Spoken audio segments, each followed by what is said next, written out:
Hello everybody and welcome back to today's video. Today we're going to take a look at a brand new video between Hillary Clinton and Donald Trump.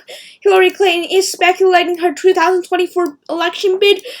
Although she is woefully unpopular, she's probably 10 points more unpopular than Donald Trump is, who has a similar rating to Joe Biden.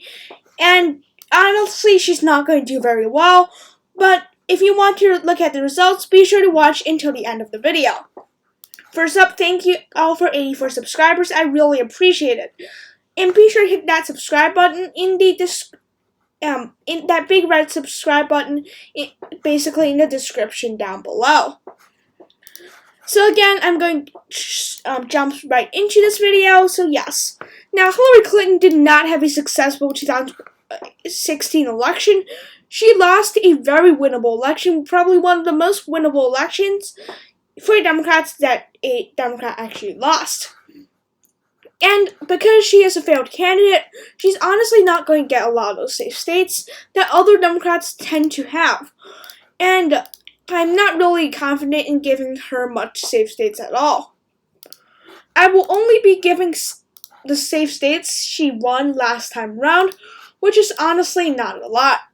Which gives her actually only 113 safe electoral votes based on the safe states for Donald Trump. However, he has most of the safe states you expect me to give him. So those are the safe states for both political parties, and I will give South Carolina since it was basically safe last election. Alaska has since narrowed up quite a bit, so I'm not going to put it in the safe column. For the likely states for Hillary Clinton, you'll see those states. Oh, not Minnesota, sorry. So, those states, again, that she was able to carry by relatively large margins. That also includes New Mexico, and Maine's 1st District. New Mexico, I believe that the Hispanic vote is just too difficult for Democrats to flip. New Mexico won to Clinton by 8 points. Johnson likely took away a lot of the Trump vote, but what do you expect? Clinton will likely carry the state by a likely margin. And in 2020, Joe Biden didn't even do much better, so I do expect her to win the state by likely margin. Well, if you go to Donald Trump's likely states, Alaska, Iowa, Ohio, Maine's 2nd District, and I believe Texas, and even Florida due to the Hispanic vote trending towards Donald Trump. So actually, Donald Trump finished up with a strong 219 electoral votes to Hillary Clinton, who still sits at just 167 electoral votes. And now we have the leading states for both parties. Oh, and I forgot Illinois for Hillary Clinton.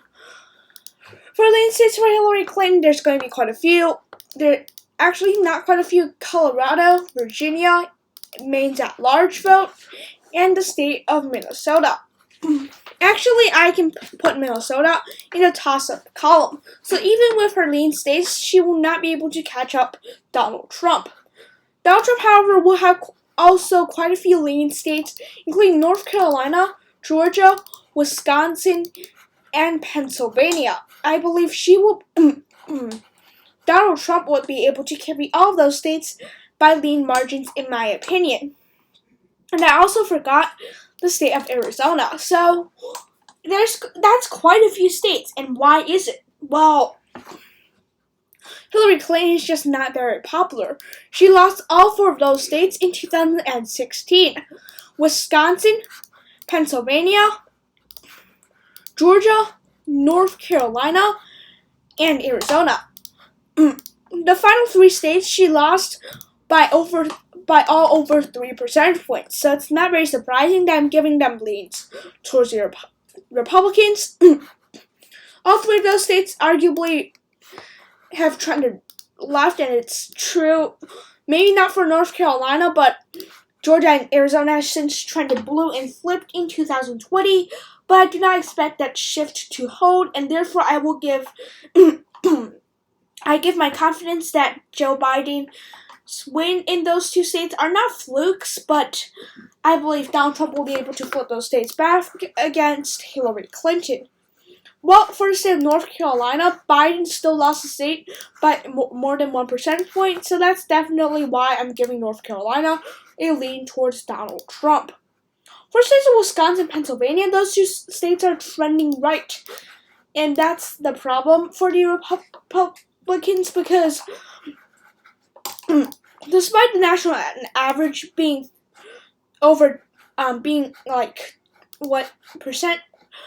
Like 2.5 points more Democratic, Wisconsin swung 1.3 points more Democratic, while Pennsylvania, despite being Biden's home state, swung less than 2 points Democratic. So those states are not reverting to Democrats as much as they would hoped for, and Erie County always voted to the left of the national average, I believe. And this time, it's the first time in its history that it has not, and the only other exception is 2016. You can see that this state has just trended right. Well, Hillary Clinton, I believe, and Donald Trump will carry Nebraska second as well. I don't believe this urban city will end up liking Hillary Clinton. The district was 3 points better anyway, so yeah. I'm going to give Donald Trump his tilt states. Nevada, Michigan, and New Hampshire. I believe these 3 states will be tilt Republican. 2 of them will be flips from 2016. The final one will not. New Hampshire and Minnesota were both won by Hillary Clinton by tilt margins. Oh, no. No. All 3 of them were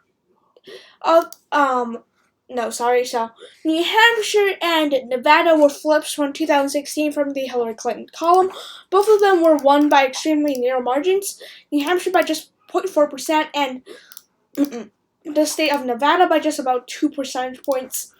Nevada is trending right a little bit. New Hampshire is also arguably trending right a little bit. So, and just based on, I think Hillary Clinton not doing that well, I believe Donald Trump will end up winning both of those states. Michigan did not go to her in 2016. She did not do too well if you look at the county margins. She barely won Flint. She barely won Oakland. She lost Macomb by over 10 points. Again, Biden did better in the state of Michigan. He lost Macomb by 8. He won Oakland by 14. He won Flint by 10. And he won Kent County, which Hillary Clinton lost. However, I don't think she's going to win the state regardless. It just doesn't look too feasible for the Democrats to end up with Hillary Clinton as the nominee to still win the state. Well, Minnesota, I still give it as tilt towards the Democrats because while Minnesota is Minnesota, it's not likely going to go towards the Republicans. The BLM movement suggests something.